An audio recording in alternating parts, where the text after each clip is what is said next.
ان الحمد لله نحمده ونستعينه ونستغفره ونعوذ بالله من شرور انفسنا ومن سيئات اعمالنا من يهده الله فلا مضل له ومن يضلل فلا هادي له واشهد ان لا اله الا الله وحده لا شريك له واشهد ان محمدا عبده ورسوله اما بعد فان خير الحديث كتاب الله وخير الهدي هدي محمد صلى الله عليه واله وسلم وشر الامور محدثاتها وكل محدثة بدعة وكل بدعة ضلالة وكل ضلالة في النار. اعوذ بالله السميع العليم من الشيطان الرجيم من همزه ونفخه ونفثه. بسم الله الرحمن الرحيم. رب اشرح لي صدري ويسر لي امري واحلل عقدة من لساني يفقهوا قولي. بسم الله الرحمن الرحيم. ان الله وملائكته يصلون على النبي يا ايها الذين آمنوا صلوا عليه وسلموا تسليما. اللهم صل على محمد وعلى آل محمد كما صليت على إبراهيم وعلى آل إبراهيم إنك حميد مجيد. اللهم بارك على محمد وعلى آل محمد كما باركت على إبراهيم وعلى آل إبراهيم إنك حميد مجيد. اللهم ربنا آتنا في الدنيا حسنة وفي الآخرة حسنة وقنا عذاب النار. ربنا آتنا من لدنك رحمة وهيئ لنا من أمرنا رشدا. لا إله إلا أنت سبحانك إني كنت من الظالمين. حسبنا الله ونعم الوكيل. يا حي يا قيوم برحمتك أستغيث ولا حول ولا قوة الا بالله العلی العظیم. آمین. الحمدللہ آج 24 اپریل 2022 کو سنڈے کے دن قرآن کلاس نمبر 118 کی اسٹوڈیو ریکارڈنگ ہونے جا رہی ہے. آج انشاءاللہ تعالی ہم سورۃ الاعراف کی آیت نمبر 44 سے آنورڈ سٹارٹ لیں گے. اب یہ جو آیات آنے جا رہی ہیں یہ قیامت کے دن کا اللہ تعالیٰ نے نقشہ کھینچا ہے. جب جنتی جنت میں پہنچ جائیں گے اور اہل جہنم دوزخ میں پھینک دیے جائیں گے. وَلَعُوذُ بِاللَّهِ تَعَالَى اللَّهُمَّ أَجِرْنَا مِنَ النَّارِ. تو ان کی جو آپس میں گفتگو ہوگی جو قرآن حکیم میں مختلف انداز میں آئی ہے ان میں سے ایک موقع یہ بھی ہے. اور اسی میں اصحاب الاعراف کا ذکر بھی آیا جس کی وجہ سے اس سورت کا نام سورۃ الاعراف ہے. اس کے حوالے سے مختلف اقوال ملتے ہیں لیکن جو چیز سپورٹیو ہے احادیث سے وہ المستدرک للحاکم میں موجود ہے کہ اعراف پر وہ لوگ ہوں گے کہ جن کی نیکیاں اور گناہ برابر ہو جائیں گے، یعنی وہ بریک ایون پوائنٹ پہ ہیں. نہ ان کے لیے جنت کا حکم ہے نہ جہنم کا، تو وہ درمیان میں ایک مقام پہ تھوڑی دیر کے لیے روکے جائیں گے. اور اس پہ بھی اجماع ہے کہ اللہ تعالیٰ کی رحمت کی وجہ سے اللہ تعالیٰ انہیں داخل جنت فرما دے گا انشاءاللہ تعالیٰ. لیکن وہ جو ایک ٹرانزیشن پیریڈ ہے اس میں جو ان کی گفتگو ہے اہل جنت کے ساتھ اور اہل جہنم کے ساتھ وہ بڑی امپورٹنٹ ہے.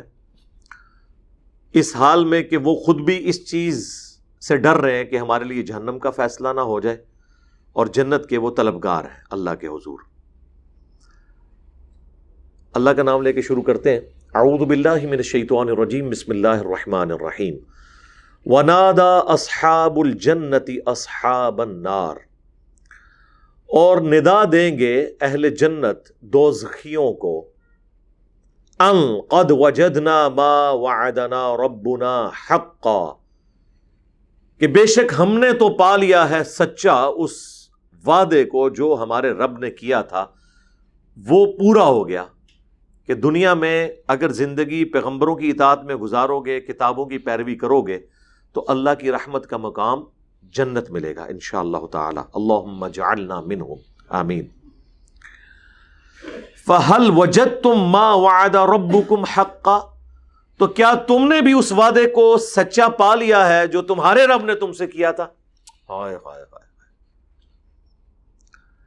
یعنی رب تو سب کا ایک ہے، وعدہ ان کے ساتھ یہ ہوا تھا کہ جو دنیا میں پیغمبروں کی نافرمانی کریں گے تو ہمیشہ کی ناکامیاں ان کا مقدر ہوگی. تو اہل جنت خوشی محسوس کریں گے یہ بات بتاتے ہوئے اہل جہنم کو کہ دیکھو ہم تو جنت میں پہنچ گئے، تم دنیا میں ہمیں بڑا ٹانٹ کیا کرتے تھے نا، آج دیکھو اللہ نے ہمیں جنت دے دی ہے. اور تمہارے رب نے جو تمہارے سے وعدہ کیا تھا نا، اب ظاہر ہے دنیا میں اگر ہم یہ بات کسی کو کر دیں کہ تیرے رب نے جو تیرے ساتھ جہنم کا وعدہ کیا تو پورا ہو جائے گا تیرے ساتھ، تو یہ تو برا مانے گا کوئی. لیکن آخرت میں جب یہ بات ہو رہی ہے تو جو اہل جہنم ہے تو ان کے پاس تو کوئی چارہ نہیں، کیونکہ اب تو فیصلہ ہو چکا، نافرمان اپنے انجام کو پہنچ چکے. وہ کہیں گے قالوا نعم، وہ کہیں گے ہاں ایسا ہی ہے. اب بھاگنے کا کوئی راستہ نہیں ہے نا، ورنہ تو وہاں پہ بھی کوئی تعویل کر لیتے وہ کہ شاید ابھی کوئی اور ہمارے لیے حق کی بات ہو. فَأَذَّنَ مُؤَذِّنٌ بَيْنَهُمْ اللَّعْنَةُ اللَّهِ عَلَى الظَّالِمِينَ. اسی دوران، ان کی گفتگو کے دوران، پھر ایک ندا کرنے والا ندا کرے گا اللہ کی طرف سے فرشتہ کہ لعنت ہو ظالموں پر. ویسے تو ظلم کہتے ہیں عربی میں کسی چیز کو اپنے اصلی مقام سے ہٹا کر دوسرے مقام پر رکھنا. اسی لیے آپ دیکھیں شرک کو بھی کہا گیا ہے ظلم عظیم، ان الشرک لظلم عظیم. بے شک شرک بہت بڑا ظلم ہے، کیونکہ اس میں آپ اللہ کو اس کے مقام سے ہٹا کر بندوں کے لیول پہ لے آتے ہیں یا بندوں کو بڑھا کر اللہ کے لیول پر لے جاتے ہیں. ہر گناہ ظلم ہے، سب سے بڑا گناہ شرک ہے، وہ بھی ظلم ہے. تو جو گناہ گار ہیں، چاہے وہ اہل ایمان میں سے ہوں چاہے وہ اہل کفر میں سے ہوں، وہ ظالم ہیں، ان پر لعنت کی جائے گی. لعنت کا مطلب ہے اللہ کی رحمت سے دور، ہمیشہ کے لیے دور. تو کافر ہوں گے، کچھ عرصہ کے لیے دور ہوں گے اہل ایمان، پھر اللہ تعالیٰ ان کو بخشش والا کو معاملہ فرما دے گا. الذین یصدون عن سبیل اللہ، یہ وہ لوگ تھے جنہوں نے دنیا میں روکا تھا لوگوں کو اللہ کے راستے سے، اللہ کے راستے سے روکنے والے لوگ تھے. وَيَبْغُونَهَا عِوَجًا، اور اس میں ٹیڑھ پن تلاش کیا کرتے تھے. وَهُمْ بِالْآخِرَةِ كَافِرُونَ، اور آخرت کے بارے میں وہ انکار کرنے والے تھے. تعویل خاص کے اعتبار سے تو وہ کافر مراد ہیں جو آخرت کے ہونے کو مانتے نہیں ہیں، لیکن تعویل عام میں وہ شخص بھی کافر ہے کہ جو آخرت کو مانتا تو ہو لیکن زندگی اس طرح کی گزار رہا ہو گویا کہ یہ جہاں مٹھا اگلا کس نے ڈٹھا، کہ ٹھیک ہے دنیا بھی ہماری مرضی کی، آخرت بھی ہماری مرضی کی. تو بعض لوگ اپنے عمل سے بھی انکار کر رہے ہوتے ہیں. ورنہ مجھے بتائیں جو لوگ یہ تکیہ کلام کے طور پہ کہتے ہیں کہ جی موت کا ایک وقت مقرر ہے، ہر بندے کو موت آنی ہے، اور زندگی بدماشوں کی طرح گزار رہے ہوتے ہیں. یہ اکثر میں نے کئی وی لاگز میں دیکھا ہے، یہ ڈانز جو ہوتے ہیں مختلف شہروں کے، جب یہ آپس میں لڑتے ہیں، کسی پہ فائرنگ ہوئی، وہ بالکل موت کے دہانے پہ پہنچا، پھر خون کی بوتلیں لگی، پھر وہ ریکور کر گیا، اینڈ پہ وہ ایک وی لاگ بناتا ہے کہ جی جو رات قبر میں ہے وہ باہر نہیں، جو باہر ہے وہ قبر میں نہیں. بھائی اس کے بعد تو یہ ہونا تھا تو بدماشی چھوڑ دیتا، وہ صرف اپنے مخالفین کو سنانے کے لیے. گویا وہ آخرت کو تو مانے ہوئے ہیں لیکن عملاً وہ کفر کر رہے ہیں. عقیدے میں مانے ہوئے ہیں لیکن ان کے اعمال ایسے ہیں کہ گویا کہ آخرت قائم ہی نہیں ہونی، یا ہونی ہے تو ان کی کوئی اکاؤنٹیبلٹی نہیں ہونی. اللہم حاسبنا حسابا یسیرا، آمین. وبینہما حجاب، اور ان اہل جنت اور اہل جہنم کے درمیان ایک پردہ ہوگا. وعلی الاعراف رجال یعرفون کلا بسیماہم، اور پھر ایک مقام اعراف ہے جس پر کچھ مرد ہوں گے جو پہچانتے ہوں گے سب کو ان کی علامتوں سے، یعنی اہل جنت کو، اہل جہنم کو. اس میں مختلف اقوال ہیں لیکن میں وہ ڈومیننٹ بات لے رہا ہوں جو المستدرک للحاکم ہے کہ یہ وہ لوگ ہیں جن کا نیکیوں کا پلڑا اور برائیوں کا پلڑا برابر ہو جائے گا، اور ابھی وہ منتظر ہوں گے کہ اللہ تعالیٰ ان کے لیے کیا فیصلہ فرماتا ہے. ظاہر ہے اللہ کے عدل کا تقاضا تو یہ ہے کہ انہیں جہنم میں نہ پھینکا جائے، کیونکہ ان کے برائیوں کے وزن جو ہے وہ نیکیوں پہ حاوی نہیں ہوئے. اور اللہ کا رول یہ ہے کہ جب تک نیک اعمال برائیوں پر سبقت نہ لے جائیں جنت کا فیصلہ نہیں ہو سکتا، الا یہ کہ اللہ تعالیٰ رعایتی نمبر کسی کو دے دے، وہ اللہ تعالیٰ کا اختیار ہے، تو تھوڑے عرصے کے لیے ان کو وہاں پر روکا جائے گا۔ میں سمجھتا ہوں یہ بھی بہت بڑی کامیابی ہے، اگر کوئی بریک ایون پوائنٹ پہ بھی رک جائے، جہنم سے بچا لیا جائے، جنت میں نہ بھی جائے، تب بھی اس کے لیے بہت بڑی کامیابی ہے۔ تو وہ اہل جنت کو بھی پہچانتے ہوں گے، اہل جہنم کو بھی، ان کی نشانیوں سے۔ مراد یہ کہ اپنے اپنے وہ زمانے کے لوگ ہوں گے، یعنی ایسے زمانے کے لوگ جن میں لوگوں نے ایمان والوں کو بھی دیکھا، باغیوں کو بھی دیکھا، اور انہی میں کوئی کنارے کنارے پہ چلنے والے لوگ تھے، وہ تو بریک ایون پوائنٹ پہ پہنچ گئے، لیکن وہ دنیا میں جن لوگوں نے اللہ کے لیے ایفرٹ پٹ کی ہے، وہ ان کو بھی چہرے سے پہچانتے ہوں گے کہ ہاں یہ تو جنت میں پہنچ گئے، یہ نظر آ رہا تھا۔ جتنے یہ پیشن کے ساتھ اللہ کے لیے کمیٹڈ تھے، جنت میں پہنچ گئے، اور جو دنیا میں سرکش تھے ان کے زمانے میں، ان کو بھی پہچانتے ہوں گے۔ اب ان کی ذرا گفتگو سنیں اور دیکھیں اللہ تعالیٰ نے قیامت کے دن کی وہ فلم دنیا میں چلا دی ہے۔ اب بھی کوئی عبرت حاصل نہ کرے پیپر آؤٹ ہونے کے بعد، تو پھر اس کی سزا ہمیشہ کی جہنم تو ہونی چاہیے۔ لوگ کہتے ہیں 60 سال کے بدلے میں 60 سال کی جہنم ہونی چاہیے تھی۔ میں نے اس پہ کئی دفعہ بولا کہ توحید اتنی بڑی چیز ہے کہ دنیا میں اگر انسان کو کسی بات پہ دھوکہ نہیں لگنا چاہیے تھا نا، تو وہ اللہ کی ذات تھی، لیکن اسی میں اگر کوئی شخص دھوکے میں مبتلا ہو گیا تو واقعی وہ اس قابل ہے کہ اسے ہمیشہ کے لیے جہنم میں پھینکا جائے۔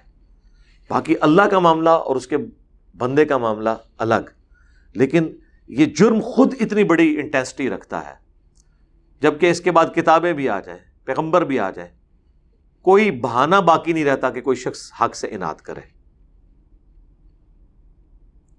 وَنَادَوْا أَصْحَابَ الْجَنَّةِ أَنْ سَلَامٌ عَلَيْكُمْ، اور وہ مقام اعراف والے لوگ جنتیوں کو سلام کریں گے اور کہیں گے سلامتی ہو تم پر۔ لم يدخلوها، حالانکہ وہ خود ابھی جنت میں داخل نہیں ہوئے ہوں گے، وَهُمْ يَطْمَعُونَ، لیکن دل میں لالچ ہوگی کہ ہم بھی یہاں پہ پہنچ جائیں۔ تو ذرا لائن سیدھی کر رہے ہوں گے، السلام علیکم، اہل جنت کے ساتھ خود ابھی نہیں پہنچے، اللہ تعالیٰ ہمارے خود داخل نہیں ہوئے، لیکن دل میں تمنا رکھتے ہیں ہم ان کے ساتھ شامل ہو جائیں۔ وَإِذَا صُرِفَتْ أَبْصَارُهُمْ تِلْقَاءَ أَصْحَابِ النَّارِ، اور جب وہ اپنی نگاہیں پھیر کے دیکھیں گے نا جہنمیوں کی طرف، اچھا جنتیوں کی طرف تو وہ بڑے اعتماد کے ساتھ، اور جہنمیوں کی طرف اس اعتماد کے ساتھ نہیں، نگاہیں پھیر کے نہیں دل کرتا جی دیکھنے کو بھی، انسان کسی جانور کو بھی جلتا ہوا نہیں دیکھ سکتا۔ جب ان کی طرف وہ دیکھیں گے، قالوا ربنا لا تجعلنا مع القوم الظالمین، تو کہیں گے اے رب ہمارے، ہمیں ان ظالموں کے ساتھ شامل نہ کرنا۔ ونادى اصحاب الاعراف، اور پکاریں گے اعراف والے، رجالا يعرفونهم بسیماہم، ان مردوں کو جن کو وہ پہچانتے ہوں گے۔ قالوا ما اغنى عنكم جمعكم وما كنتم تستكبرون، اور ان سے کہیں گے کہ نہ فائدہ پہنچایا تمہارے جتھوں نے تمہیں، جو دنیا میں تم جمع کیا کرتے تھے مال کی شکل میں یا تمہارے مین پاور نے، اور نہ اس تکبر نے جو تم دنیا میں کیا کرتے تھے۔ آج کوئی چیز تمہارے کام نہیں آئی ہے۔ دنیا میں تو کافر یہ بھی کہتے تھے نا نبی علیہ السلام کے ساتھیوں کو، یا جو لوگ اس طرف اٹریکٹ ہونے والے ہوتے تھے، کہ ہم تمہارے گناہوں کا بوجھ اٹھا لیں گے۔ وہ تو آپ پچھلی دفعہ سن چکے ہیں کہ جب جہنمی جہنم میں پھینکے جائیں گے تو کہیں گے اے اللہ ہمارے بزرگوں کو دگنا عذاب دے جن کی وجہ سے ہم جہنم میں پہنچے، تو اللہ فرمائے گا سب کے لیے دگنا عذاب ہے۔ تو دوستیوں سے اصحاب اعراف کہیں گے، ان کی علامات سے پہچانتے ہوئے انہیں، یعنی جہنمی تو وہ ہوں گے، پہچان یہ رہے ہوں گے کہ یہ وہ لوگ ہیں جو دنیا میں تھے، جن کی اکڑ دیکھی ہوئی تھی ہم نے دنیا میں، ان کے جتھے دیکھے ہوئے تھے، ان کی غرور اور تکبر دیکھا ہوا تھا، لیکن پھر بھی یہ جہنم میں پہنچ گئے، تو تمہارے کام آئی کوئی وہ چیز؟ اہؤلاء الذین اقسمتم لا ینالهم اللہ برحمہ، کیا یہی وہ جنتی ہیں نا جن کے بارے میں تم دنیا میں کہا کرتے تھے کہ انہیں اللہ کی رحمت کا کوئی حصہ نہیں ملے گا؟ دنیا میں تم اہل ایمان کو حقیر جانا کرتے تھے، دیکھ لو آج وہ تو جنت میں، تم کدھر جل رہے ہو؟ اچھا یہ بھی اللہ تعالیٰ کی طرف سے ایک عذاب ہی ہے ان کے اوپر جو مسلط ہوا ہے اہل جہنم کے اوپر. ایک تو وہ آگ میں جل رہے ہیں اور دوسرا یہ گفتگو بھی انہیں سننے پڑ رہی ہے. ادخلوا الجنۃ لا خوف علیکم ولا انتم تحزنون. ان کو تو حکم دے دیا گیا ہے کہ داخل ہو جاؤ جنت میں, نہ تمہیں وہاں پر کوئی خوف ہوگا اور نہ کوئی غم ہوگا. اللہم انا نسألک جنت الفردوس مع النبیین والصدیقین والشہداء والصالحین. صحیح مسلم میں حدیث ہے کہ نبی علیہ السلام نماز کے دوران بھی جب کبھی جنت کی آیات آتی تو جنت کا سوال کرتے, جب کبھی جہنم کی آیات آتی تو پھر جہنم کے اگینسٹ اللہ کی پناہ طلب کرتے تھے. وَنَادَى أَصْحَابُ النَّارِ, اور آواز دیں گے دوزخی. اب دوزخیوں کے بولنے کی باری بھی آئی ہے نا جی. ابھی تک تو جنتی بول رہے تھے, اصحاب اعراف بول رہے تھے, اب باری آ گئی ہے جہنمیوں کی. لیکن ان بیچاروں نے کیا بولنا ہے, ان کو ان کا انجام نظر آ چکا ہے. اب سوائے چیخو پکار کے, بھیک مانگنے کے, منتیں کرنے کے, سفارشیں ڈلوانے کے کچھ بھی نہیں ہونا, اور اس کا بھی رزلٹ کچھ نہیں نکلا. تو وہ اصحاب الجنہ, وہ اصحاب الجنہ سے ریکویسٹ کریں گے ان افیضوا علینا من الماء, جو جنتی پانی تمہیں اللہ نے دیا ہے تھوڑا سا ہماری طرف بھی بھیج دو. او مما رزقکم اللہ, یا وہ رزق جو تمہیں اللہ نے دیا ہے. ظاہر ہے کہ جہنم میں ہر طرح کا عذاب ہے. ایک تو جہنم کی آگ ہے کالی, روشنی والی آگ نہیں, اس سے بڑھ کر پیاس, اس سے بڑھ کر بھوک. اس حال میں وہ اہل جنت سے کہیں گے کہ ہمیں کچھ دو اس میں سے. اب جنتیوں کے پاس تو کوئی اختیار نہیں, وہ اگر دینا بھی چاہیں تو وہاں پہنچتے ہوئے کوئی اور ہی چیز بن جائے گی. جو قرآن میں آیا کہ ان کو خون اور زخموں کا دھون اور پیپ پلائی جائے گی. کئی جگہ آیا کہ ایسا گرم پانی کہ منہ کے قریب لے کے جائیں گے تو کھال جھاڑ کے نیچے گر پڑے گی, اور کھانے کو زقوم کا درخت دیا جائے گا جو انتہائی کڑوا ہے. یہ تو ساری تفصیلات قرآن میں آئی ہیں. اللہم اجرنا من النار, آمین. تو پھر وہ اہل جنت کہیں گے قالوا ان اللہ حرمہما علی الکافرین, یہ دونوں چیزیں ہی اللہ تعالیٰ نے کافروں کے لیے حرام کر دی ہیں, نہ تو پانی ملے گا اور نہ رزق. الذین اتخذوا دینہم لہوا ولعبا, یہ وہ لوگ تھے جنہوں نے دنیا میں دین کو کھیل اور تماشا بنا لیا تھا, یعنی نان سیریس ایٹیچیوڈ, کیجول ایٹیچیوڈ. وغرتہم الحیات الدنیا, اور انہیں فریب میں ڈال دیا تھا دنیا کی زندگی نے. اس میں تو معذرت کے ساتھ دیندار لوگ بھی مبتلا ہیں, بے دینوں کو تو چھوڑ دیں. اور ان کے چانسز اس لیے بھی زیادہ ہو جاتے ہیں کہ وہ بعض اوقات چیزیں کنکلوڈ کر کے بیٹھ جاتے ہیں کہ جنت تو اب ہمارا مقدر ہے, ہماری تو ہی ٹھیک ہو گئی, داڑھی ہم نے رکھ لی ہے, نماز ہم پڑھتے ہیں, تو انشاءاللہ جنت میں تو جائیں گے.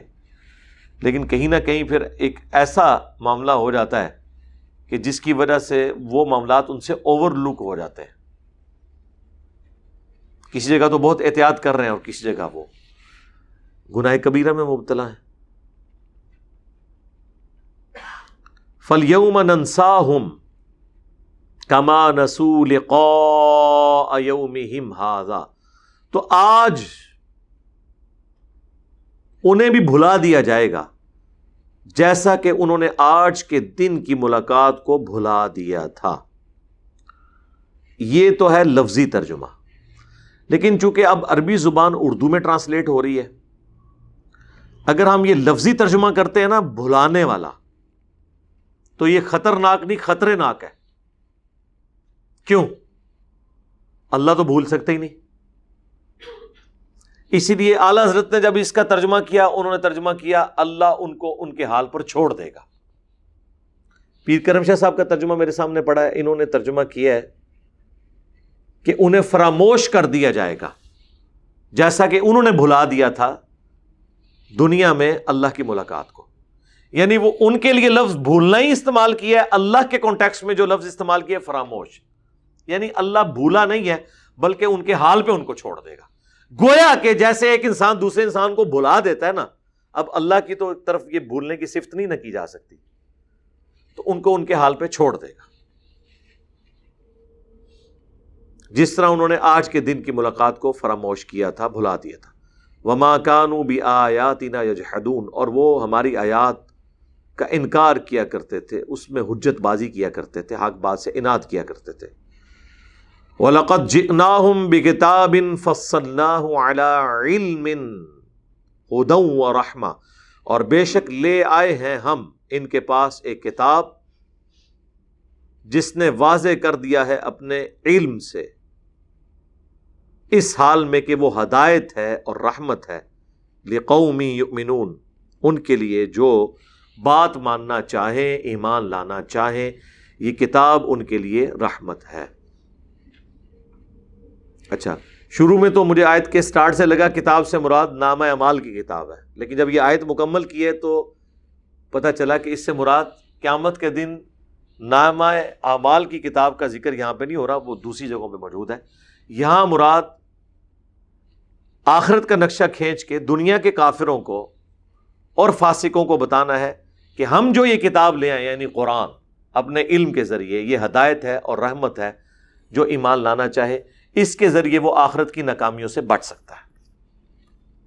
اللہم ثبتنا علی القرآن، آمین۔ هل ينظرون الا تأویلہ، کیا یہ لوگ اس چیز کے منتظر ہیں کہ یہ تعویل پوری ہو جائے؟ قرآن نے جو دھمکیاں دی ہیں، کیا یہ اس کے انتظار میں بیٹھے ہیں، یعنی اللہ کا حکم عذاب آ جائے؟ ظاہر ہے یہ مکی صورت ہے اور اس میں بھی اینڈ میں ایمان نہیں لا رہے، 125 بندے مسلمان ہوئے ہیں۔ کیا جو اگلے انبیاء پہ عذاب آئے تھے اس امت پہ بھی آئیں تو یہ ایمان لے کے آئیں گے اہل مکہ؟ یوم یأتی تأویلہ، جس دن وہ یہ تعویل دیکھ لیں گے نا، یہ دھمکی کا انجام، یقول الذین نسوہ من قبل، تو جو بھلائے ہوئے لوگ تھے نا اس سے پہلے، جو غافل تھے اللہ سے، وہ کیا کہیں گے؟ قد جاءت رسل ربنا بالحق، بے شک ہمارے پاس رب کے رسول آئے تھے حق کے ساتھ۔ فَهَلْ لَنَا مِن شُفَعَاءَ فَيَشْفَعُوا لَنَا، تو آج کوئی ہمارے سفارشی نہیں جو ہمارے لیے کوئی سفارش کر لے؟ اَوْ نُرَدُّ، یا ہمیں دنیا میں واپس بھیج دیا جائے، فَنَعْمَلَ غَيْرَ الَّذِي كُنَّا نَعْمَلُ، تو پھر ہم وہ اعمال نہ کریں جو اب ہم دنیا میں کرتے رہے، اس سے ہٹ کے ہم اعمال کریں جو ہم پہلے کرتے رہے تھے، یعنی نیک اعمال اختیار کر لیں۔ لیکن سب سے بڑی ڈینجرس نیوز یہ ہے کہ آخرت میں دوبارہ دنیا میں آنے کا موقع نہیں دیا جائے گا۔ دنیا میں سب سے خطرناک بات یہی ہے کہ آپ کو ایک چانس ہے، ادھر تو آپ کئی دفعہ ڈگری کرتے ہوئے فیل ہو جائیں، نئے پیپر دے دیتے ہیں، کوئی اپنی لائن بدل لیتے ہیں۔ آخرت کے معاملے میں یہ نہیں ہونا۔ قد خسروا انفسہم، انہوں نے اپنے آپ کو نقصان میں ڈال لیا، وضل عنہم ما كانوا یفترون، اور ان کے ہاتھوں سے گم ہو گیا جو وہ افطرا باندھا کرتے تھے۔ افطرا کیا باندھا کرتے تھے دنیا میں؟ کہ بت بچا لیں گے ہمیں، بزرگ بچا لیں گے ہمیں، جو کچھ بھی ہے تیرے محبوب کی امت سے ہے، اللہ تعالیٰ 70 ماؤں سے بڑھ کر پیار کرنے والا ہے۔ یہ وہ سارے لیم ایکسکیوزز جو آؤٹ آف کانٹیکسٹ اپنے دل کے سہارے کے لیے رکھے ہوئے تھے، ہاتھوں کے طوطے اڑ جائیں گے۔ وَضَلَّ عَنْهُمْ مَا كَانُوا يَفْتَرُونَ، ہر وہ افطرا ان سے جاتا رہے گا جو دنیا میں انہوں نے جھوٹے عقائد اور نظریات رکھے ہوئے تھے۔ یہاں پہ یہ گفتگو کنکلوڈ ہوئی۔ اب اللہ تعالیٰ نے اپنے حوالے سے کچھ عقیدہ کلیئر کیا ہے امت کو، جو آج میں نے کچھ ڈسکس بھی کیا۔ ان ربکم اللہ الذی خلق السماوات والارض فی 6 ایام، بے شک تمہارا رب اللہ ہے وہ جس نے پیدا کیا آسمانوں کو اور زمین کو 6 دنوں میں، ثم استوى علی العرش، اور اس کے بعد اپنے عرش پر مستوی ہوا۔ یہ مضمون قرآن میں اسی طرح مختلف جگہ پر آئے گا۔ سورہ طٰہٰ میں ان الفاظ کے ساتھ آیا، الرحمن علی العرش استوى، الرحمن علی العرش استوى، رحمان اپنے عرش پر مستوی ہوا جیسا کہ اس کی شان کے لائق ہے۔ یہ بریکٹ میں ہم ترجمہ کرتے ہیں کیونکہ لیس کمثلہ شیء، اللہ کی مثل کوئی نہیں ہے نا. لہذا اگر ہم یہ کہیں کہ رحمان اپنے عرش پر بیٹھا تو یہ تو ایک مثال ہو جائے گی جس طرح ہم کرسی پہ بیٹھتے ہیں. تو مستوی ہوا جیسا کہ اس کی شان کے لائق ہے. لیکن پھر قرآن میں کئی جگہ یہ بھی آئی بات، نحن اقرب الیہ من حبل الورید، ہم تمہاری رگ جان سے زیادہ تمہارے قریب ہیں. تم جہاں کہیں بھی رخ کرو اللہ ہی کا چہرہ پاؤ گے. تم 3 نہیں ہوتے، چوتھا وہ تمہارا رب تمہارے ساتھ ہوتا ہے. تم 5 نہیں ہوتے تو چھٹا تمہارا رب تمہارے ساتھ ہوتا ہے، نہ اس سے کم نہ زیادہ، مگر وہ تمہارے ساتھ ہوتا ہے تم جہاں کہیں بھی ہو. سورۃ الواقعہ میں تو یہاں تک آیا کہ جب میت پہ نزع کا عالم ہوتا ہے تو ہم تم سے زیادہ میت کے قریب ہوتے ہیں لیکن تمہیں نظر نہیں آ رہے ہوتے. تو ان تمام آیات کے بارے میں آ چکے، یہ مجلس نمبر 40 بھی ہماری پبلک سیشن نمبر 40 ہوا، اس میں تفصیلی گفتگو کر چکا ہوں. اس میں ہمارا عقیدہ یہ ہونا چاہیے کہ اللہ تعالیٰ اپنے عرش پر مستوی ہے جیسا کہ اس کی شان کے لائق ہے. اللہ ہمارے ساتھ ہے جیسا کہ اس کی شان کے لائق ہے. چونکہ اللہ تعالیٰ مخلوق نہیں ہے لہذا کوئی ایسی مثال بیان نہیں کی جا سکتی جس سے اس بات کو سمجھایا جا سکے. لہذا اس عقیدے کی تفصیلات اللہ کے سپرد اجمالاً ہم عقیدہ رکھتے ہیں. یہ متشابہات میں سے ہے، چونکہ ہمارا ذہن یہ اٹھا ہی نہیں سکتا ان چیزوں کو، لہذا اس تفصیل میں نہ جہمیہ کی طرف جانا چاہیے نہ مجسمہ کی طرف. باقی انشاءاللہ استواء علی العرش کے اوپر وہ ویڈیو بھی اپلوڈ ہو جائے گی، آلریڈی بھی کئی ایک ویڈیوز اپلوڈڈ ہے، میں اسے اسکپ کرتا ہوں. یغشی اللیل النہار، وہ ڈھانکتا ہے رات سے دن کو، یطلبہ حثیثا، اس حال میں کہ دن بھی رات کو تلاش کر رہا ہوتا ہے. یعنی یہ مسلسل، رات دن پہ چھاتی ہے تو زیادہ دیر کے لیے نہیں، پھر دن بھی رات کو اوور کم کر لیتا ہے اور یہ سلسلہ جاری رہتا ہے. والشمس والقمر، اور سورج اور چاند یعنی وہ بھی اسی کے پیدا کیے ہوئے ہیں. والنجوم، اور ستارے، مسخرات بامرہ، سب کے سب اسی کے حکم کے پابند ہیں. نظر آ رہا ہے جی، ایک گریویٹیشنل فورس کے ذریعے اور سینٹریپیٹل فورس کے ذریعے کیسا اس معاملے کو بیلنس کیا ہے، یہ اللہ کی قدرت ہے. صرف گریویٹیشنل فورس ہوتی تو بڑے ستارے، بڑے اجسام فلکی چھوٹوں کو اپنے اندر جذب کر لیتے، کشش کی وجہ سے. لیکن جو چھوٹے اجرام فلکی ہیں ان کو اللہ تعالیٰ نے ریولوشن دی ہے بڑوں کے گرد، اور وہ اتنی تیز سپیڈ کے ساتھ ہے، اتنی بیلنس سپیڈ کے ساتھ کہ وہ سورج کے مدار سے زمین باہر بھی نہیں نکلتی سینٹریفیوگل فورس کی وجہ سے، اور اس کے کھینچنے کی وجہ سے وہ سورج میں جا کے ختم بھی نہیں ہوتی. جب یہ دونوں بیلنس ہوتی ہیں تو پھر ایک سرکل میں، اس سارے کے سارا سرکل بھی نہیں ہے، وہ ایلپٹیکل آربٹس ہیں، ان میں یہ سارے کے سارا معاملہ چلتا رہتا ہے. ان دونوں چیزوں کو اللہ تعالیٰ نے بیلنس کیا. الا لہ الخلق والامر، آگاہ ہو جاؤ، پیدا کرنا بھی اور حکم چلانا بھی اسی کی ذات کے ساتھ خاص ہے. اس نے پیدا کر کے چیزیں چھوڑ نہیں دی ہیں بلکہ ان چیزوں پہ حکم بھی اللہ کا چل رہا ہے. جتنے فزیکل فینومینا آف نیچر ہیں جو پرفارم کر رہے ہیں اس کے پیچھے اللہ کا حکم ہے. ورنہ تو یہ ہو کہ آپ آگ جلائیں تو وہ چیزوں کو گرم کرنا شروع کر دے، میں جلاؤں تو ٹھنڈا کرنا شروع کر دے، ایسا نہیں ہوگا. اللہ نے جو اس کی ڈیسٹنی مقرر کی ہے وہ اتنی تابع فرمان ہے. یہ جو آیا نا مسخرات بامری، ہر چیز اپنے اس کام میں لگی ہوئی ہے جو اللہ نے اسے لگا دی ہے. میں تو حیران ہوتا ہوں، آپ اسلام آباد میں خصوصاً یہ منظر آبزرو کریں گے، وہاں پہ موسم بھی اچھا ہے جو کہ بارشیں بھی بہت ہوتی ہیں. سڑکوں کے کنارے پہ، چونکہ سڑک کو آپ کو پتہ ہے انہوں نے تھوڑی سی ڈھلوان دی ہوتی ہے باہر والی سائڈ پہ، تاکہ بارش کا پانی جب سڑک پہ پڑے تو وہ اس کارنر پہ جائے، اور اس کارنر کے اوپر فٹ پاتھ ہوتے ہیں، اور فٹ پاتھ کے اوپر انہوں نے فٹ پاتھ پہ سڑک کے جوائنٹ کے اوپر چھوٹے چھوٹے جالیوں والے سوراخ چھوڑے ہوتے ہیں تاکہ پانی بارشوں میں ان سوراخوں کے ذریعے اس فٹ پاتھ کے نیچے جو لائنیں جا رہی ہیں گٹر کی ان میں چلا جائے. وہ پانی کا سیوریج کے طور پہ بھی استعمال ہوتا ہے. بیسیکلی تو نیچے وہ بڑے بڑے نالے ہیں، ان کے اوپر انہوں نے فٹ پاتھ بنا دی ہیں تاکہ وہ جگہ بھی ضائع نہ ہو اور نالا بھی ڈھانپا جائے. تو اب جب وہ بارش کی وجہ سے پانی بہتا ہے نا جی، تو سڑک کے اوپر جو آلریڈی مٹی ہے پانی اس کو بھی بہا کے لے کے جاتا ہے.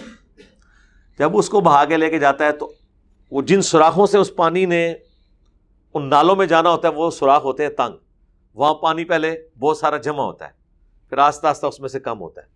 وہاں جا کے جب اس کی سپیڈ کم ہوتی ہے نا اور رک رک کے جاتا ہے نا، تو جو مٹی بہا کے لایا ہوتا ہے نا وہ پانی، وہ تھوڑی تھوڑی وہاں پہ جمع ہونی شروع ہو جاتی ہے، اور بعض اوقات وہ جالیاں بھی بند ہو جاتی ہیں، پھر وہ کچھ عرصے بعد کھولنی پڑتی ہیں.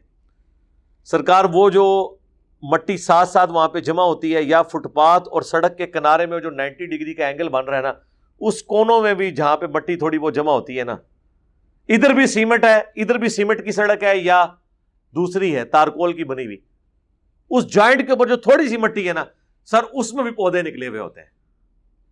یہ ہے اللہ تعالیٰ کی قدرت. کیسے نکلتے ہیں؟ کوئی کسی پرندے نے کوئی فروٹ کھا لیا بیجوں سمیت، وہ بیج اس کے پیٹ میں چلا گیا، کہیں وہ فٹ پاتھ کے کنارے آ کے اس نے جب وہ رفع حاجت اپنی پوری کی، وہ بیج اس مٹی میں گر گیا، اور سر مٹی نے یہ نہیں دیکھنا کہ یہ بیج کدھر سے آیا ہے، کسان بو رہا ہے یا یہ اس طریقے سے آیا ہے. مٹی کو حکم یہ ہے کہ بیج تیرے تک پہنچ گیا، تو نے اس کے اوپر وہی ایکٹیویٹی پرفارم کرنی ہے جو تیری ڈیسٹنی میں میں نے مقرر کر دی ہے. ایون یہ پرانے آپ قلعوں میں جائیں، قلعہ رتاز تو ہمارے جیل میں موجود ہے، آپ شاہی قلعے میں چلے جائیں، اس وقت وہ اینٹوں کی چنائی مٹی کے ساتھ ہوتی تھی، سیمنٹ تو نہیں تھا. اس مٹی میں بھی ایون ہی ہمارے جیلم کے اڈے کے پاس بھی، جب آپ ریل کی وہ پٹری کراس کرتے ہیں مشین والا نمبر 3 سے اڈے کی طرف جاتے ہوئے، ایک پرانا سا وہ قلعے کا ہے، اس میں بھی آپ ذرا دیکھیں پیپل کے درخت نکلے ہوئے ہیں دیوار کے اندر سے. کوئی آ کے کوئی چڑیا بیٹھی ہے اور بیج وہاں پہ پہنچ گیا ہے دیواروں کے اندر سے، جناب بلڈنگز کے اندر سے. بس ایک موقع چاہیے. کیا چیز اللہ نے مٹی بنا دی ہے حقیر چیز ہے، قیمت سونے کی زیادہ ہے، لیکن سونا ایک بیج کو 6 ارب گنا بڑا درخت نہیں بنا سکتا. مٹی ایک بیج کو 6 ارب گنا بڑا درخت بناتی ہے، کھیتیاں اگاتی ہے. اس روئے ارض پہ جتنی زندہ مخلوق ہے وہ مٹی کے مرہون منت ہے، اور مٹی جو خوراک بنا رہی ہے، جو پودوں کو دے رہی ہے اور پودے اپنی خوراک بنا رہے ہیں، وہ سورج کے مرہون منت ہے. لیکن سرکار کبھی مٹی نے نہ سورج کو مشکل کشا کے طور پر پکارا، نہ کبھی پرندوں نے مٹی کو مشکل کشا سمجھا. سب اللہ نے کاموں میں لگائے ہوئے ہیں، اللہ کی مخلوقات ہیں. تکلیف دور کر دینے والا مشکل کشا ہونا ضروری نہیں ہے. مشکل کشا وہ ہے جس نے اس کو یہ کوالٹیز دی ہوئی ہیں، تو پکارنا بھی اسی کو ہے جس نے کوالٹیز دی ہیں، نہ کہ جسے کوالٹیز ملی ہوئی ہیں آپ اسے پکارنا شروع کرتے ہیں. ہر چیز کے پیچھے توحید موجود ہے. تو اللہ تعالیٰ نے کتنا اوبیڈینٹ بنایا ہے. میرا خیال ہے اب شیطان کو بھی سمجھ آ گئی ہوگی کہ مٹی آگ سے کیوں بہتر ہے. اس نے تو صرف ایک رخ دیکھا تھا نا کہ آگ اوپر اٹھتی ہے اور مٹی پستی کی علامت ہے، لیکن اس نے دوسرا رخ نہیں دیکھا کہ مٹی اللہ نے کیسی غریب نواز چیز بنائی ہے کہ جو بھی چیز آپ اس میں ڈالیں، ایک بیج بوتے ہیں، چھلی کا دانہ، سر ایک نہیں کئی چھلیاں نکلتی ہیں اور ہر چھلی میں سینکڑوں دانے لگے ہوتے ہیں. اتنی بڑی ملٹیپلیکیشن کوئی چیز کر سکتی ہے، اور آگ میں آپ جو بھی چیز ڈالیں وہ جل کے راکھ ہو جاتی ہے. ہاں وہ آگ کی کوالٹی اپنی جگہ ہے کہ مٹی سے نکلی ہوئی چیزیں ان کو پکانے کے لیے آگ استعمال ہوتی ہے، لیکن مٹی اپنی بنائی ہوئی چیزوں میں آگ کی محتاج نہیں ہے. مٹی فروٹ بھی آپ کو دے رہی ہے، فنش پروڈکٹ دے رہی ہے. فروٹ اس پلانٹ ارتھ پہ فنش پروڈکٹ ہے اللہ کا، جس میں آپ کو کوئی ویلیو ایڈیشن نہیں کرنی پڑتی. کیلا توڑے کھا لیں. گندم کو روٹی تک پہنچنے کے لیے کتنی ویلیو ایڈیشن ہے. گندم اگائی جاتی ہے، پھر وہ فصل بڑی ہوتی ہے، پھر اسے کاٹا جاتا ہے، پھر بیج الگ کیا جاتا ہے، پھر ان بیجوں کو پیسا جاتا ہے، اس کا آٹا بنتا ہے، آٹے میں پانی ڈال کے اسے گوندا جاتا ہے، اس کے بعد پھر آپ اس کی روٹی پکاتے ہیں آگ کے اوپر، تب جا کے فنش پروڈکٹ ہے. لیکن سر اللہ نے فروٹ کو وہ فنش پروڈکٹ بنایا ہے کہ ڈائریکٹ توڑیں اور کھا لیں. اب پتہ چلا جنت میں فروٹ کا ذکر اللہ تعالیٰ اتنا کیوں کرتا ہے.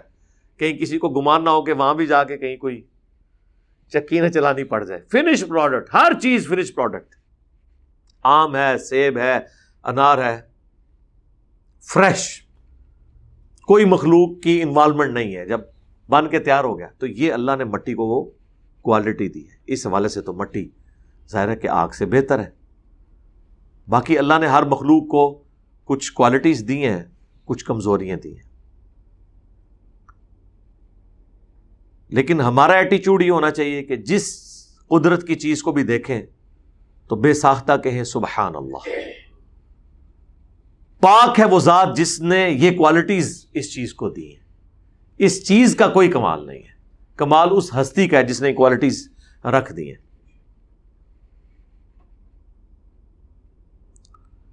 تبارک اللہ رب العالمین، بڑی برکتوں والی ہے ذات وہ اللہ جو تمام جہانوں کا پالنے والا ہے. اب یہ اتنی ساری باتیں کر کے اس میں سے کچھ نکالنا بھی تو ہے نا. ہاں، یہ نہیں ہے کہ صرف یہ علمی شاوت پوری کر لینے والی بات ہے کہ ہم اس طرح کی باتیں کر کے اٹھ جائیں. نہیں، نکالنا کیا ہے وہ اللہ نے ساتھ درس دے دیے. ادعوا ربکم تضرعا وخفیا، پکارو اپنے رب کو، دعا کرو اپنے رب سے گڑ گڑاتے ہوئے اور آہستہ آواز میں. اللہ نے دونوں نمازیں رکھ دی ہیں، مغرب، عشاء اور فجر جہری ہے اونچی آواز میں، عصر اور مغرب جو عصر اور ظہر کی نماز ہے وہ سرن ہے، اور اوورال مزاج دین کا سرن ہے. جو جہرن نمازیں ہیں ان کے ساتھ بھی سرن جڑی ہوئی ہیں. 17 رکھتے ہیں دن رات میں فرض نماز کی، ان میں سے 6 جہری ہے، 11 سرن ہے. عشاء کی آخری 2 رکعتیں بھی سرن ہے، مغرب کی آخری 1 رکعت بھی سرن ہے، ظہر کی پوری 4، عصر کی پوری 4 سرن ہے. انہ لا یحب المعتدین، بے شک اللہ تعالیٰ دوست نہیں رکھتا حد سے بڑھنے والوں کو. حد سے بڑھنا یہ ہے کہ کوئی شخص اتنی اونچی آواز میں ذکر کرے کہ وہ گلا پھاڑنا شروع کر دے، یہ بھی پسندیدہ نہیں ہے. اسی طریقے سے اتنی آہستہ آواز میں کرنا کہ جس میں آپ کے اپنے کان بھی نہیں سن رہے، آپ کی زبان بھی نہیں چل رہی، تو ایٹ لیسٹ نماز اس حال میں قبول نہیں ہوگی. ویسے دل میں آپ نے اللہ کو یاد کرنا ہے، آپ ضرور کریں. نماز کے لیے بیسک ریکوائرمنٹ ہے کم از کم اپنے کان سن رہے ہو، زبان آپ کی چل رہی ہو.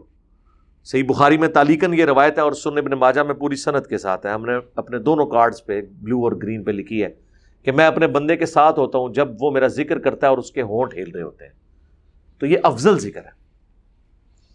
لیکن آپ نے اعتدال کو کراس نہیں کرنا. بخاری مسلم میں حدیث ہے، ایک سفر کے دوران صحابہ کرام بلند آواز سے اللہ اکبر، سبحان اللہ، لا الہ الا اللہ نعرے لگا رہے تھے. آپ نے فرمایا تم کسی غائب اور بہرے کو نہیں سنا رہے، تم اس کو سنا رہے ہو جو تمہاری سواری کی گردن سے بھی زیادہ تمہارے قریب ہے. یعنی بہت اونچی آواز میں نہ ذکر کرو. اور پھر فرمایا کہ میں تمہیں جنت کے خزانوں میں سے ایک خزانہ دیتا ہوں جو مجھے اللہ نے دیا ہے، لا حول ولا قوت الا باللہ، نہیں ہے طاقت نیکیاں کرنے کی اور نہ ہمت ہے گناہوں سے بچنے کی مگر اس کی توفیق سے. اب یہ جو میں ترجمہ اتنا لمبا کر رہا ہوں، یہ اس کے اندر لکھا کوئی نہیں ہوا، نہ نیکی کا ذکر ہے نہ برائی کا ہے، لیکن یہ کانٹیکسٹ میں بات ہے، لا حول ولا قوت الا باللہ. ترجمہ تو اس کا لفظی یہ ہے کہ نہ طاقت ہے نہ ہمت ہے مگر اللہ کی. تو یہ امپلائیڈ ہے کہ جب ریپیٹیشن ہوئی ہے تو طاقت نیک اعمال کرنے کی، ہمت گناہوں سے بچنے کی، ظاہر یہی ریکوائرمنٹ ہے نا، مگر اس کی توفیق سے. وَلَا تُفْسِدُوا فِي الْأَرْضِ بَعْدَ إِصْلَاحِهَا، اور مت فساد پھیلاؤ زمین میں اصلاح کے بعد. وَادْعُوهُ خَوْفًا وَطَمَعًا، اور پکارو اس کو خوف کے ساتھ اور امید کے ساتھ. اب دیکھ لیں، جب اللہ تعالیٰ خود کہہ رہا ہے کہ مجھے خوف اور امید کے ساتھ پکارو، تو خوف اور امید کی جتنی شکلیں ہیں وہ ساری اڈاپٹ کرنا عین دین ہے. یہ کہنا کہ جہنم کا خوف اور جنت کی طمع نہیں ہونی چاہیے، یہ بات بالکل غلط ہے. اس کو توحید بنا کے پیش کرنا بالکل غلط ہے. مولا علی علیہ السلام کی طرف اس طرح کا قول منسوب کیا جاتا ہے، بالکل غلط ہے. مولا علی کی کہیں تعلیمات نہیں ہے کہ آپ اس قسم کا خود ساختہ دین لوگوں کو بنا کے بتائیں کہ میں صرف اللہ کے لیے اس کی عبادت کرتا ہوں، نہ تو میں جنت کی لالچ رکھتا ہوں نہ جہنم کا خوف. بھئی جنت کی لالچ کس نے دی؟ اللہ نے۔ جہنم کا خوف کس نے دلایا؟ جب اللہ دلا رہا ہے تو پھر میں اللہ کو یہ کیسے کہہ سکتا ہوں کہ مجھے تیری جنت کی کوئی لالچ نہیں؟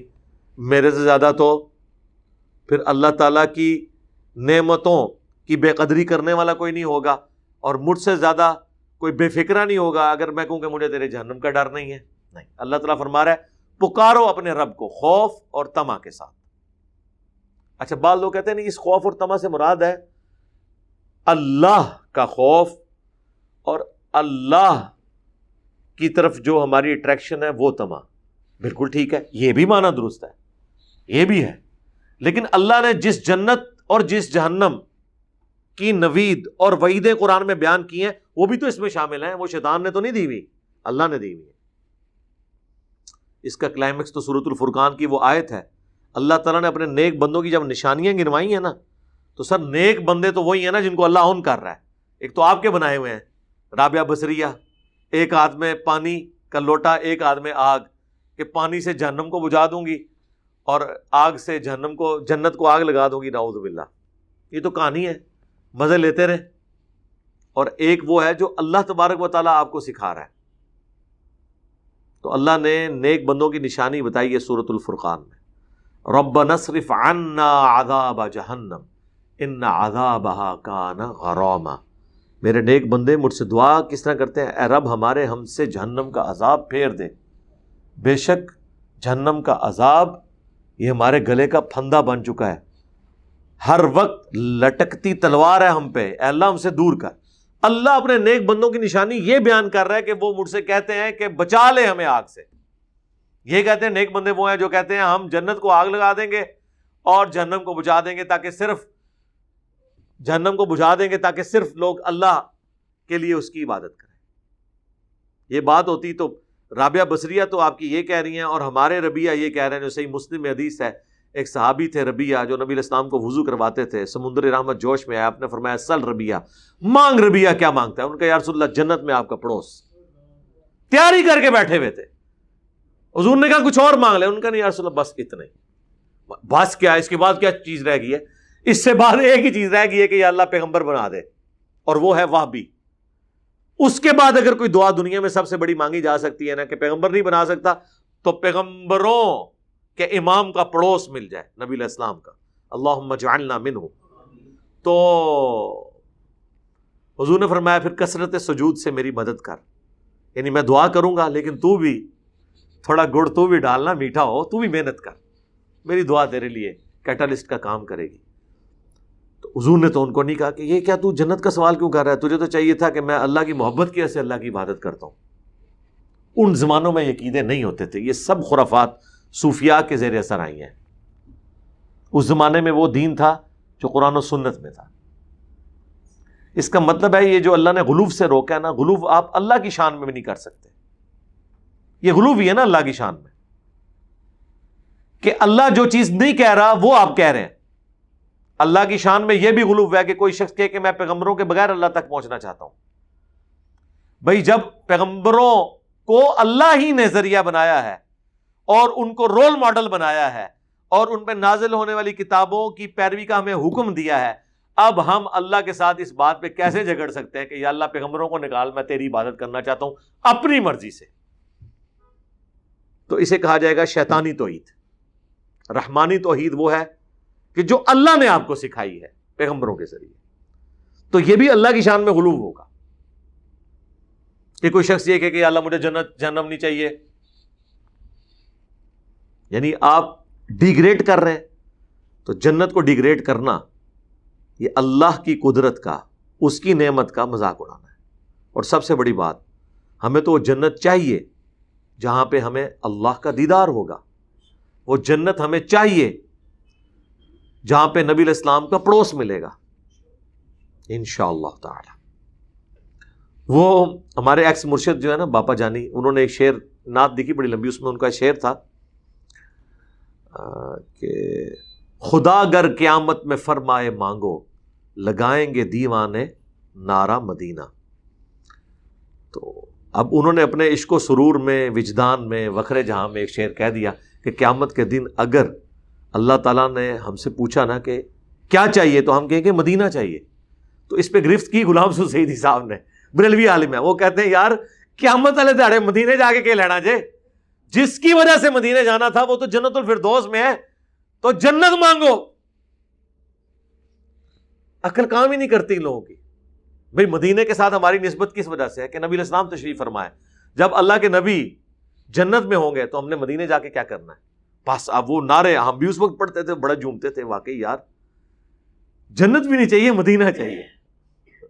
سر ہماری جنت تو وہ ہے جہاں پہ نبی علیہ السلام ہوں گے، دنیا میں وہ مدینہ شریف ہے جنت ہے نا سر، ریاض الجنہ، ہاں بخاری مسلم میں آیا ہے کہ میرے گھر سے میرے ممبر تک جنت کا ٹکڑا ہے، اور قبر رسول سے ممبر رسول جنت کا ٹکڑا، یہ امام بخاری نے اس پہ ہیڈنگ مان دی ہے، قبر کا لفظ لکھ دیا کہ قبر رسول جنت کے ٹکڑے میں، تو دنیا میں وہ ریاض الجنہ، اے پاک پتن والا نہیں ریاض الجنہ، وہ جا لیجیے اوڑا جنتی دروازہ، دنیا میں جنت وہاں پہ، اور آخرت کی جنت جہاں نبی علیہ السلام تشریف فرما ہوں گے، وہ مدینے والی جنت میں نہیں ہوں گے، ریاض الجنہ والی جنت میں، وہ جنت والی جنت میں ہوں گے، جنت الفردوس میں۔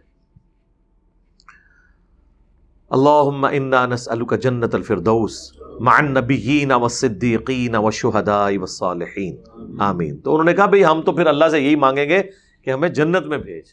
تو اس طرح کے جذباتی جملے کہنے کو تو بڑے اچھے لگتے ہیں، اور وہ آپ کو پتا ہے وہ جو لوگ صوفیاء بیٹھے ہوتے ہیں وہ ایسے ایسے کانپ رہے ہوتے ہیں اور ایسے محظوظ ہو رہے ہوتے ہیں، کوئی رو رہے ہوتے ہیں، ایویں کہانیوں دے ہوتے ہیں، وہ کوئی گل ہوئے، کوئی بنیاد ہو، اور پھر بنیاد بھی نہیں، الٹا قرآن و سنت کے خلاف تعلیمات ہیں، اور آپ یہ سمجھے ہوئے کہ ہم یہ اللہ کے ساتھ محبت کا اظہار کر رہے ہیں۔ اللہ سے وہ محبت ایکسیپٹیبل ہے جو اللہ کے پیغمبروں نے بتائی ہے، جو اللہ نے کتابوں میں بتائی ہے، ورنہ تو آپ اپنی مرضی سے جو مرضی آپ کرنا شروع کر دیں۔ مطلب کوئی شخص یہ کہتا ہے کہ یا اللہ میں نے صرف تجھے سجدہ کرنا ہے، آج کے بعد میں نے کعبے کی طرف منہ ہی نہیں کرنا، یہ بھی ایک پتھر ہے۔ لو کتنی جذباتی بات ہے، میں نے عزت کو نہیں چومنا۔ اب یہ جذباتی جملے تو ٹھیک ہیں، کیا شریعت میں بھی ٹھیک ہے؟ یہ میں آپ کو مثالیں دے رہا ہوں کہ جو یہ صوفیاء کی طرف منسوب کرتے ہیں کہ انہوں نے واہ واہ کیا معرفت کی بات کی، اس تو وڈی چولا میں مار سکنا اللہ فضل نال، تو اڈی تو زیادہ عقل ہے میرے کہ میں اس تو وڈی چول مار لواں، لیکن اسے نکلے گا کہ کچھ بھی نہیں سوائے خلاف شریعت ہونے کے، جس کو یہ معرفت کی باتیں کہہ رہے ہوتے ہیں۔ یہ بہت بڑی جرت ہے کہ آپ دین میں خود سے اس طرح کی چیزیں داخل کرتے ہیں، پھر اسے معرفت کی باتیں کہتے ہیں، پھر اسے کہتے ہیں یہ محبت کا اظہار ہے، آپ کو سمجھ نہیں آیا، آپ اس طرح مذاق نہ اڑائیں، مذاق تو آپ خود اڑوا رہے ہیں۔ دین وہ ہوگا جو کتابوں میں لکھا ہوا ہے، جو علم کی بنیاد پہ ہوگا، جذبات تو ہر شخص کے ڈیفرنٹ ہے۔ تو اللہ تعالیٰ ہمارا ہے کہ ہمارے نیک بندے وہ ہیں جو خوف اور طمع کے ساتھ ہمیں پکارتے ہیں، ان رحمت اللہ قریب من المحسنین، بے شک اللہ کی رحمت تو نیکوکاروں کے بہت قریب ہے۔ کتنی امپورٹنٹ بات ہے، اللہ نے کہا یہ یہاں تو ہونا چاہیے تھا کہ اللہ کی رحمت جو ہے وہ اللہ تعالیٰ کو پکارنے والوں کے لیے ہے، اللہ تعالیٰ کی رحمت جو ہے وہ اللہ کو ماننے والوں کے لیے ہے، لیکن اللہ نے وہم نکال دیا ہے، اللہ کی رحمت ہے محسنین کے لیے۔ محسن کون؟ جو نیک کام کرے۔ صرف اپنے جذبات کا اظہار کر لینے سے آپ کو رحمت نہیں مل جانی، ان کو ملے گی جو اعمال بھی کریں گے۔ وَهُوَ الَّذِي يُرْسِلُ الرِّيَاحَ بُشْرًا بَيْنَ يَدَيْ رَحْمَتِهِ، وہی اللہ ہے جو بھیجتا ہے ہواؤں کو خوشخبری سناتے ہوئے بارش سے پہلے۔ یعنی جب ٹھنڈی ہوا چلتی ہے ہم بھی کہتے ہیں جی کہیں بارش ہوئی ہے یا بادل چل پڑے ہیں، اب بارش ہونے والی ہے، یہ اللہ کی طرف سے ایک خوشخبری ہے۔ حَتَّى إِذَا أَقَلَّتْ سَحَابًا ثِقَالًا، یہاں تک کہ جب وہ ہوائیں وہ بھاری بھرگم بادل اٹھائے ہوئے آتی ہیں، سُقْنَاهُ لِبَلَدٍ مَيِّتٍ، تو ہم لے جاتے ہیں اسے کسی ویران شہر کی طرف، اجڑا ہوا شہر یعنی مردہ شہر، جہاں پہ ابھی سبزہ نہیں اگا ہوتا، لوگوں نے بیج بوئے ہوتے ہیں، بیج بوئے بغیر نہیں نکلنا کچھ بھی، یہ ذہن میں رکھیے گا۔ فَأَنزَلْنَا بِهِ الْمَاءَ، تو پھر ہم اتارتے ہیں اس کے ذریعے پانی، یعنی ان بادلوں کے ذریعے۔ فَأَخْرَجْنَا بِهِ مِنْ كُلِّ الثَّمَرَاتِ، پھر اس کے ذریعے ہر طرح کے پھل ہم نکال لیتے ہیں۔ كَذَلِكَ نُخْرِجُ الْمَوْتَى، اسی طریقے سے ہم مردوں کو بھی نکال لیں گے زمین سے، لعلکم تذکرون، تاکہ تم نصیحت حاصل کرو. یعنی یہ جو ایک پلانٹ کا سائیکل ہے، بارش کے ذریعے زمین سے سبزے کا اگنا، درختوں کا نکلنا، یہ ایک ایپیسوڈ اللہ نے ایسا رکھا ہے کہ جس طرح ایک مردہ زمین پانی کی برکت سے ایک بیج نکل کے 6 ارب گنا بڑا درخت بن جاتا ہے، اس طریقے سے وہ ہڈیاں جو گل سڑ چکی ہیں زمین کے اندر، راکھ بن چکی ہیں، اللہ تعالیٰ قیامت والے دن ان کو بھی زندہ کر لے گا. اللہ کے لیے کوئی مشکل نہیں ہے یہ مثال. اور یہ وہ فزیکل فینومینا آف نیچر کی مثال ہے جو ہر شخص آبزرو کر لیتا ہے. اس کے لیے سائنس کا اپنے عروج پہ ہونا ضروری نہیں ہے. سائنس نے ہمیں اس کی مزید تفصیلات بتائی ہیں. سائنس کی وجہ سے ہمیں مزید اللہ پر یقین کامل ہوا ہے کہ یہ معاملہ جو بظاہر ہمیں اتنا سادہ نظر آ رہا تھا کہ بیج بوتے اور نکل آتا ہے، ویسے تو اس کو بھی تصور کریں تو عقل دنگ رہ جاتی ہے. لیکن اب تو جناب نیشنل جغرافک پہ اور ڈسکوری چینل کے اوپر آپ کو ویڈیوز بھی مل جائیں گی جو ریئل ٹائم انہوں نے کیمرے سے ریکارڈنگ کی ہوئی ہے، کس طرح بیج پھٹتا ہے، اس میں سے کس طریقے سے کومپل نکلتی ہے، پھر 2 پتے نکلتے ہیں، اور پھر کیسے بندہ پریشان ہو جاتا ہے اور بندے کو لگتا ہے جادو ہو رہا ہے. وہ اصحاب الکہف والی فلم ہے نا ایران کی، اس کے آخری قسط کے اینڈ پہ جا کے ایک جملہ کہ کائنات میں ہونے والی ہر چیز معجزہ ہے. یہ الگ بات ہے کہ ہم چند معجزات کے عادی ہو چکے ہیں. اگر کوئی شخص ایسی دنیا کا باشندہ ہو جہاں مرغی اور انڈا ایگزسٹ نہ کرتے ہوں، اور اسے اس دنیا میں لا کر پوچھا جائے کہ بتاؤ اس انڈے میں سے اتنا خوبصورت چوزا نکل سکتا ہے، جبکہ ایک فالتو انڈا اسے توڑنے کے لیے بھی دے دیا جائے، اور وہ توڑ کے لیسدار مادہ دیکھے اور اسے کہا جائے کہ دیکھنا یہی انڈا اس کے ساتھ کا پڑا ہوا ہے، جو کچھ اس کے اندر ہے وہی کچھ اس کے اندر ہے، لیکن اس میں سے زندہ چوزا نکلے گا جو اتنی بڑی مرغی بن جائے گا، وہ کہے گا نہ، ہو ہی نہیں سکتا. لیکن ہو رہا ہے. ہم عادی ہو چکے ہیں. ایک بیج کا 6 ارب گنا بڑا درخت بننا، ہم عادی ہو چکے ہیں. تو اللہ تعالیٰ اس طرح مردوں کو بھی زندہ کر لیں گے، اور یہ ہم نصیحت قبول کرنے کے لیے تمہیں اس طرح کی باتیں بیان کرتے ہیں. وَالْبَلَدُ الطَّيِّبُ يُخْرُجُ نَبَاتُهُ بِإِذْنِ رَبِّهِ، اور جو سرزمین زرخیز ہے نا وہ پیداوار نکالتی ہے تیرے رب کے حکم سے. دنیا میں بھی ہوتا ہے، بنجر زمین پر جتنی مرضی بارش ہو، تالاب تو وہاں بن سکتا ہے، کیچڑ تو بن سکتا ہے، سبزہ نہیں اگ سکتا. زرخیز زمین سے ہی نکلے گا. اب بیسیکلی تو اللہ تعالیٰ یہ مثالیں فزیکل ورڈ سے دے کے نا اس کے روحانی معنوں کی طرف بھی جا رہا ہے. جو بخاری مسلم میں حدیث ہے، جو اللہ کا ذکر کرتا ہے وہ زندہ کی مثل ہے، اور جو ذکر نہیں کرتا مردہ کی مثل ہے. یہ حدیث بھی میں نے بلو اور گرین کارڈز کے اوپر صبح شام کے اذکار اور فرض نماز کے بعد اذکار پہ لکھی ہوئی ہے. یہ روئے سخن اسی طرف آ رہا ہے کہ جو پاکیزہ زمین ہے، زرخیز زمین ہے، وہ تو اگا لیتی ہے تیرے رب کے حکم سے. والذی خبث، اور جو خراب ہے، لا یخرج الا نکدا، ادھر تو بس گھٹیا مال ہی پھر نکلتا ہے، جھاڑ جھکار ہی نکلتا ہے، ادھر اس طرح کی زرخیز چیزیں نہیں نکل سکتی. یہ تو خیر ایک جنرل بات ہے. اسپیسیفکلی آپ دیکھیں ایون زرخیز زمین بھی ہو، اگر آب و ہوا وہ نہ ہو، یہ جو کنو اور مالٹا ہے یہ بھلوال اور سرگودا میں ہی اگتا ہے، وہ والا آپ درخت یہاں آ کے لگا لینا، اگائے گا، ٹیسٹ وہ نہیں ہوگا. ہمارے سندھ میں، جنوبی پنجاب میں جو آم کے درخت ہیں وہ آپ یہاں پہ بھی لگا لیں، اگیں گے، پھل بھی لگے گا، لیکن وہ ٹیسٹ نہیں ہوگا. یہ انسان نے صدیوں کے بعد لرن کیا ہے کہ کون سی آب و ہوا کس درخت کے لیے سب سے سوٹیبل ہے. سر، اور یہ اللہ نے ایک ایسی کمزوری لگا دی ہے، ورنہ تو یہ جو باہر کے ملک ہم سے مانگتے پھرتے ہیں فروٹ، پاکستان کا فروٹ جب دبئی کی منڈی میں جاتا ہے تو ایسے گھنٹوں میں وہ منڈی فارغ ہو جاتی ہے. یہ ہم سے مانگ رہے ہوتے، یہ یہاں سے مٹی بھی اٹھا کے لے جائیں نا ہماری ملتان کی، اور درخت بھی نکال کے پورے لے جائیں بوئنگ جہاز میں رکھ کے، وہاں جا کے رزلٹ نہیں دینا. اگر یہ ہوتا نا میرے بھائی، باقی دنیا تو بھوکی مار جاتی. اللہ نے سب کو ایک دوسرے کے اوپر ڈیپینڈنٹ رکھا ہے. عرب کے لوگوں کو کھجوریں دی ہیں، لیکن مسالہ جات کے لیے، باقی چیزوں کے لیے انہیں شام کا سفر کرنا پڑتا تھا. ہند کا سفر کرنا پڑتا تھا، ہند کے لوگ اپنے یہ مسالہ جات اور چیزیں وہاں جا کے، یہ تو آج جس ایرا میں ہم نے آنکھ کھولی ہے یہ دنیا میں سب سے غریب ترین جگہ بنی ہوئی ہے، ادروائز تاریخ انسانی میں سونے کی چڑیا جو ہے سب کانٹیننٹ رہا ہے، کیونکہ زمین اگاتی، اسی لیے یہاں گورے آئے تھے۔ سب سے امیر ترین جگہ یہی ہے، زمین اگاتی ہے، جہاں پہ زمین اگاتی ہو باقی ساری چیزیں پھر سیکنڈری ہیں، لیکن وہ لوگ جہاں زمین نہیں اگاتی ٹیکنالوجی کی برکت سے کھا رہے ہیں۔ ہم اپنے کئی مربوں کی گندم دے کے ایک آئی فون اتنا سا لیتے ہیں ان سے، ٹیکنالوجی کھا رہے ہیں۔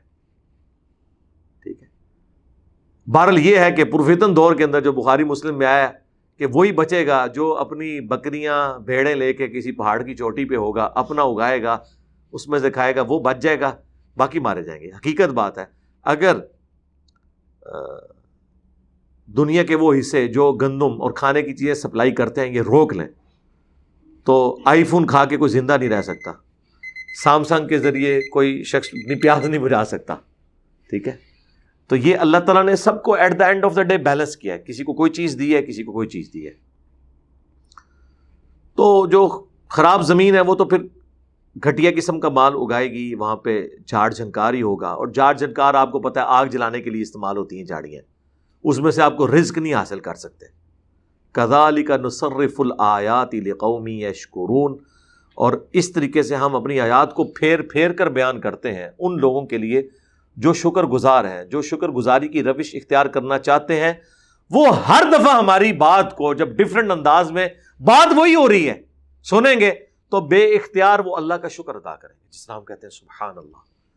کسی بھی قدرت کے حسین منظر کو دیکھ کے بے ساختہ زبان سے جاری ہو جاتا ہے سبحان اللہ وبحمدہ عدد خلقہ ورضا نفسہ وزنۃ عرشہ ومداد کلماتہ، آمین۔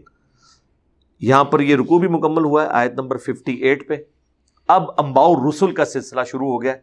سورۃ الاعراف اور سورہ ہود، یہ دو صورتیں ایسی ہیں جن میں تفصیل کے ساتھ اگلے انبیاء کے واقعات بیان ہوئے ہیں، ان کی قوموں کے ساتھ کیا اللہ تعالیٰ نے معاملہ کیا جب انہوں نے پیغمبروں کا انکار کیا، اہل ایمان کو اللہ نے بچا لیا، مخالفین کو اللہ تعالیٰ نے عذاب کے ذریعے ہلاک کیا۔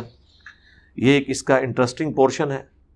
پہلے نوح علیہ السلام کا ذکر آئے گا، پھر ہود علیہ السلام کا، پھر صالح علیہ السلام کا، اور پھر جو آگے باقی انبیاء کا۔ اگلی دفعہ انشاءاللہ یہ ٹاپک شروع ہوگا۔ اللہ تعالیٰ سے دعا ہے جو حق بات میں نے کہی اللہ تعالیٰ ہمارے دلوں میں راسخ فرمائے، اگر جذبات میں میرے منہ سے کوئی غلط بات نکل گئی تو اللہ تعالیٰ ہمارے دلوں سے محو کر دے، ہمیں کتاب و سنت کے تعلیمات پر عمل کر کے دوسرے بھائیوں تک پہنچانے کی توفیق عطا فرمائے۔ سبحانک اللہم وبحمدک، اشہد ان لا الہ الا انت، استغفرک واتوب الیک، وما علینا الا البلاغ المبین۔ جزاکم اللہ خیرا۔